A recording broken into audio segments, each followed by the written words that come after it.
Pre, desidido na ako. Hihiwalay ako na yung asawa ko. Pare, baka nabibigla ka. Pag-isipan mo yan. Pre, pera lang ang habol niya sa akin. Alam ko yun sa sarili ko. Paano mo naman nasabing pera yung habol sa'yo, pare? Eh, wala ka naman trabaho, wala ka naman pera. Eh, bobo. Oo nga pala, no? Ay, tanga.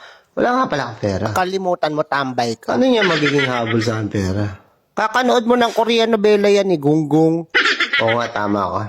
Tingnan mo ako sa asawa ko, grateful ako, hindi ko pinag-iisipan niloloko ako, di ba? Ganun dapat. Oo nga, napakaswerte mo nga. Dapat ganun ka sa mga babae kasi hindi talaga yan gumagawa ng kolokohan. Kaya wag mong pag-iisipan ng masama yung mga babae na yan. Tingnan mo yung asawa ko, masaya siya ngayon, meron siyang bagong kaibigan, si Jem. Oh? May kaibigan siya? Oo, si Jem. Sino yung kaibigan? Jem instructor. Sobrang saya nga daw niya, nakilala niya yon si Jem, kaya natuwa siya, binili niya ng motor.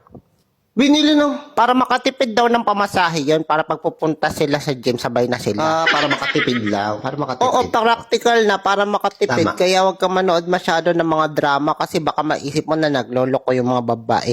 Minsan si Jim na rin naghahatid sa kanya sa palengke pag namamalengke yung asawa ko, ganon. Minsan dalawa lang sila, pumupunta sila Tagaytay, ganyan. Pero wala naman silang ginagawang masama. 3 days sila doon, dalawa lang sila. Kasi nakamotor sila, mahirap na bumiyahe pag gabi, di ba? Nung nakaraan nga, pumunta sila sa Laguna, dala nila yung 13-month ko. Silang dalawa lang. Naubos yung 13-month ko, pero hindi ko sila pinag-iisipan ng masama. O, di ba swerte ako? Basta masaya yung asawa ko. Huwag mo pag-iisipan na masama yung asawa mo. Tapos sa Pasko daw, nagpaplano sila, silang dalawa lang. Pupunta daw sila sa Baguio, makamotor lang daw sila. Pinakaswerte sa bubod ko. Sabi ko, okay lang naman, basta hindi kayo ma-aksidente.